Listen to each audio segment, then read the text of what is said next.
दोस्तों, अगर आप केवल 2 इंच के बिल्कुल छोटे से लकड़ी के टुकड़े को आगे ढकेलते हो तो छोटा सा लकड़ी का टुकड़ा एफिल टावर, माउंट एवरेस्ट और यहाँ तक कि अपने अर्थ जितने बड़े ऑब्जेक्ट को भी गिरा सकता है। अब इससे पहले कि आप इस वीडियो को फेक समझो, मैं आपको बता दूं कि साइंस के एक रूल के अकॉर्डिंग एक लकड़ी का टुकड़ा अपने से आगे खड़े 50% बड़े लकड़ी के टुकड़े को आसानी से गिरा सकता है। जैसे कि अगर आप 2 इंच के लकड़ी के टुकड़े को आगे ढकेलते हो तो यह लकड़ी का टुकड़ा अपने से आगे खड़े 50% बड़े यानी कि 3 इंच के लकड़ी के टुकड़े को, और ठीक वैसे ही यह 3 इंच का लकड़ी का टुकड़ा भी अपने से आगे खड़े 50% बड़े यानी कि 4.5 इंच के लकड़ी के टुकड़े को आसानी से गिरा सकता है। और अब आप ऐसे ही अगर एक के बाद एक कई सारे लकड़ी के टुकड़े लाइन में खड़े कर दो, जिसमें से हर लकड़ी का टुकड़ा अपने पिछले वाले लकड़ी के टुकड़े के मुकाबले 50% बड़ा होना चाहिए, तो इस तरीके से इस लाइन के 23वें लकड़ी के टुकड़े की हाइट एफिल टावर से भी ज़्यादा लंबी होगी। और इसी तरीके से 57वें लकड़ी के टुकड़े की लंबाई तो अर्थ और मून के डिस्टेंस के बराबर हो जाएगी। अब आप इसे कैलकुलेट कर लेना। तो इस तरह से अगर आप केवल उस 2 इंच के लकड़ी के टुकड़े को धक्का लगाते हो तो यही 2 इंच का लकड़ी का टुकड़ा 23वें बार में एफिल टावर, 31वें बार में माउंट एवरेस्ट और 57वें बार में तो अर्थ जितने बड़े ऑब्जेक्ट को भी गिरा सकता है। और कमाल की बात क्या है कि आपने फोर्स तो केवल उस छोटे से 2 इंच के लकड़ी के टुकड़े के ऊपर ही लगाया था। अब इस छोटे से लकड़ी के टुकड़े ने एक एक करके इतना ज़्यादा फोर्स प्रोड्यूस कर लिया कि अब वो एफिल टावर, माउंट एवरेस्ट और हमारे अर्थ जितने बड़े ऑब्जेक्ट को भी गिराने की काबिलियत रखते हैं। और दोस्तों, वन थिंग बुक के ऑथर कहते हैं कि ठीक यही चीज़ हमारे रियल लाइफ में भी अप्लाई होता है। हमारे कुछ एक्शंस जो कि देखने में तो बहुत छोटे और आसान लगते, लेकिन अगर उसे हमने अपने रियल लाइफ में 3-4 सालों के लिए भी अप्लाई कर लिया तो सच में हमारी पूरी ज़िंदगी बदल सकती। और इस वीडियो में हम वन थिंग बुक की हेल्प से 2 ऐसे ही पावरफुल पॉइंट के बारे में डिस्कस करने वाले हैं जो सच में किसी की भी ज़िंदगी बदलने का हौसला रखते, जिसमें से सबसे पहला पॉइंट है पावर ऑफ पर्पस। दोस्तों, मान लो आपके बैंक ने एक स्कीम लॉन्च करी जिसके अकॉर्डिंग अभी आपको 1 लाख रुपए मिलने वाले, लेकिन अगर आप अभी यह 1 लाख रुपए नहीं लेकर इसे 1 साल बाद लेते हो तो अब आपको बैंक 2 लाख रुपए देगी। अब अगर आपके घर में पैसों को लेकर कोई बड़ी इमरजेंसी नहीं है तो आप में से मैक्सिमम लोग 2 लाख रुपए 1 साल बाद ही लेना पसंद करें। लेकिन आश्चर्य है कि जब यही चीज़ हमारे रियल लाइफ में होता है तो हम ऐसा नहीं करते। हम अभी की थोड़ी बहुत खुशियों के चक्कर में, थोड़े बहुत एंजॉयमेंट के चक्कर में हम अपना आज सेक्रीफाइस नहीं करते और अपने फ्यूचर को बेच देते, अपने फ्यूचर को बर्बाद कर देते। और शायद यही कारण है कि आज के समय मैक्सिमम यूथ अपना इम्पॉर्टेंट 4-5 साल किसी so called PUBG, free fire, social media जैसे फालतू चीज़ों में वेस्ट कर देते, और बाद में वह इन्हीं 5 सालों की कीमत अपने आने वाले 50 साल किसी ऐसे जॉब को करके चुकाते हैं जिसमें ना तो बहुत ज़्यादा सैलरी होती है, ना ही वे बहुत ज़्यादा खुश होते और ना ही वे सच में इंजॉय कर पाते। अब ज़रा इस सिनेरियो को हम डीपली ऑब्जर्व करें तो इससे हमें एक चीज़ पता चलता है कि हम अपना यह इम्पॉर्टेंट 4-5 साल इसलिए भी नहीं सेक्रीफाइस कर पाते, कड़ी मेहनत लगन से काम नहीं कर पाते, अच्छे से पढ़ाई नहीं कर पाते, क्योंकि हमें एक्चुअली में पता ही नहीं होता है कि अगर हम अपना आने वाला 4-5 साल सेक्रीफाइस करते हैं, कुर्बान करते हैं, तो हमें एग्जैक्टली मिलने क्या वाला है। जैसे कि पहले वाले एग्जाम्पल में हमें यह बात क्लियरली पता थी कि अगर हम अभी 1 लाख रुपए नहीं लेंगे तो 1 साल बाद हमें 2 लाख रुपए मिलने वाला, जिसके कारण हम आसानी से 1 लाख रुपए अभी सेक्रीफाइस कर पाए, अभी 1 लाख रुपए सेक्रीफाइस करने का डिसीजन ले पाए। लेकिन रियल लाइफ में हमें एग्जैक्टली पता ही नहीं होता है कि अगर हम अभी अपना 4-5 साल सेक्रीफाइस करेंगे तो हमें इसके बाद आगे क्या मिलने वाला है, क्योंकि हमारे लाइफ का कोई क्लियर पर्पज, कोई लक्ष्य होता ही नहीं है।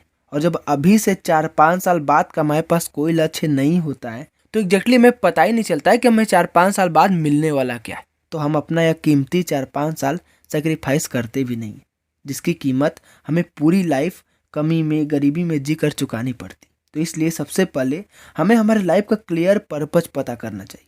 और वन थिंग बुक के ऑथर ने बताया है कि हम अपने लाइफ का पर्पज केवल खुद से एक क्वेश्चन करके कर सकते कि ऐसी कौन सी एक चीज़ है जिसे अगर मैं अपने लाइफ में अचीव कर लूँ तो मेरे लाइफ में और सब कुछ अचीव करना या तो ईजी या यूजलेस हो जाए। जब यह क्वेश्चन आप खुद से बार बार पूछोगे तो ऑथर के अकॉर्डिंग आपको अपना आपको अपना वह एक चीज़ पता चलेगा जो अभी आपके लिए सबसे इम्पॉर्टेंट है, और फिर आप उसके अकॉर्डिंग अपने डिसीजंस ले पाओगे। क्योंकि ऑथर के अकॉर्डिंग जब हम सुबह उठते हैं तो हमारे पास 2 चॉइसेस होती है। हम खुद से 2 क्वेश्चन पूछ सकते हैं। पहला क्वेश्चन कि आज हमें क्या करना है, और दूसरा क्वेश्चन कि आज हमें क्या करना चाहिए। दोनों क्वेश्चन में बहुत बारीक सा फर्क। जब हम पहला क्वेश्चन खुद से पूछते हैं तो हम कुछ भी कर सकते हैं और यह हमें लाइफ में कहीं ना कहीं लेकर जाएगा ही। लेकिन जब हम खुद से दूसरा क्वेश्चन पूछते हैं कि हमें क्या करना चाहिए, तो हम वह काम करते हैं जो हमारे लक्ष्य की तरफ हमको लेकर जाता है। दूसरे क्वेश्चन से हम वहाँ पहुँचते हैं जहाँ पर हम जाना चाहते हैं। जब हम पहला क्वेश्चन खुद से पूछते हैं तो इसमें हमारे जीवन का कोई क्लियर पर्पस नहीं होता है। लेकिन जब हम खुद से दूसरा क्वेश्चन पूछते हैं तो इसमें हमारे जीवन का एक क्लियर पर्पस, एक क्लियर लक्ष्य होता है कि हम लाइफ में कहाँ जाना चाहते हैं। अब चॉइस आपके पास है कि आप दोनों में से कौन सा क्वेश्चन खुद से पूछते हो। अब आते हैं दूसरे पॉइंट पर। दोस्तों, फर्स्ट पॉइंट में हमने अपना पर्पस डिसाइड तो कर लिया। अब बारी है उस पर्पस को साल, महीने, हफ्ते, घंटे, दिन में तोड़कर step by step process design करने की, ताकि हम उसके अकॉर्डिंग एक्शन ले पाएँ। और यही बात हमारे इंडियन क्रिकेट टीम के पूर्व कप्तान MS धोनी ने भी एक बार कहा था कि मैं रिजल्ट से ज़्यादा उसको अचीव करने में लगने वाले प्रोसेस पर ध्यान देता हूँ। नहीं, मैं हमेशा कोशिश करता हूँ कि मैं रिजल्ट के बारे में ना सोचूं।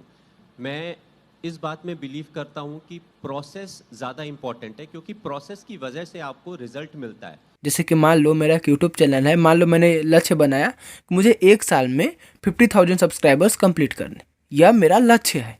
लेकिन उसके लिए मुझे वैल्यूएबल वीडियोस बनानी पड़ेगी, अच्छे थंबनेल्स बनाने पड़ेंगे, अच्छे कंटेंट्स बनाने पड़ेंगे, अच्छे कंटेंट बनाने के लिए अच्छी अच्छी बुक्स को पढ़ना पड़ेगा। यह उसका प्रोसेस है। अगर मैं केवल लक्ष्य से ज़्यादा चिपका रहूँगा, अपना सारा फोकस केवल 50,000 सब्सक्राइबर्स कंप्लीट करने पर करूँगा, मैं बार बार इस बात को लेकर टेंशन में रहूँगा, परेशान रहूँगा कि मेरे सब्सक्राइबर्स बढ़ क्यों नहीं रहे, मैं कैसे इस साल के एंड तक 50,000 सब्सक्राइबर कंप्लीट कर पाऊँगा। मुझे बार बार इस बात की टेंशन रहेगी, जिससे कि मैं प्रोसेस पर कभी ध्यान दे ही नहीं पाऊँगा। लेकिन वहीं पर अगर मैं प्रोसेस को इसके फॉलो करूँगा, अपने वीडियोस की क्वालिटी पर फोकस करूँगा, अच्छा कंटेंट बनाऊँगा, अच्छे अच्छे थंबनेल्स बनाऊँगा, अच्छे वीडियोस बनाऊँगा, तो ऑटोमेटिकली मेरा चैनल अच्छे तरीके से ग्रो हो जाएगा। तो इसलिए लाइफ में पर्पस से ज़्यादा इंपॉर्टेंट उसको अचीव करने में लगा प्रोसेस है। अब मेरे कहने का मतलब यहाँ पर यह नहीं है कि पर्पस इंपॉर्टेंट है ही नहीं, क्योंकि अगर हमारे पास पर्पस नहीं होगा तो हम प्रोसेस कभी डिजाइन कर ही नहीं पाएंगे। मेरे कहने का मतलब बस इतना सा है कि आपको अपना फोकस पर्पस यानी रिजल्ट से ज़्यादा उसको अचीव करने में लगने वाले प्रोसेस के ऊपर करना है। क्योंकि अगर आप अपना फोकस प्रोसेस पर करोगे, आपका प्रोसेस बढ़िया होगा, तो ऑटोमेटिकली रिजल्ट बढ़िया आ ही जाएगा। तो फाइनली जब प्रोसेस इतना ही इम्पॉर्टेंट है, तो अब बात आती है कि आखिर हम पर्पस के अकॉर्डिंग अपना प्रोसेस डिजाइन करें कैसे। तो इसके लिए हम खुद से या कुछ क्वेश्चंस पूछ सकते हैं और इसके आंसर को हम कहीं नोट कर लें। जिसमें सबसे पहला क्वेश्चन है कि मेरे लाइफ के पर्पस के आधार पर ऐसी कौन सी एक चीज़ है जो मुझे अगले 5 साल करनी चाहिए, जिससे कि मैं अपनी लाइफ के पर्पस को अचीव कर सकूं। दूसरा क्वेश्चन कि अब मेरे 5 साल के लक्ष्य के आधार पर ऐसी कौन सी एक चीज़ है जो मैं इस साल कर सकता हूँ, जिससे कि मैं अपने 5 साल के लक्ष्य को और अपने लाइफ के पर्पस को अचीव कर सकूँ। तीसरा क्वेश्चन कि मेरे 1 साल के लक्ष्य के आधार पर ऐसी कौन सी एक चीज़ है जो मैं इस महीने कर सकता हूँ, जिससे कि मैं अपने 1 साल के लक्ष्य को, 5 साल के लक्ष्य को, अपने लाइफ के पर्पस को अचीव कर सकूं।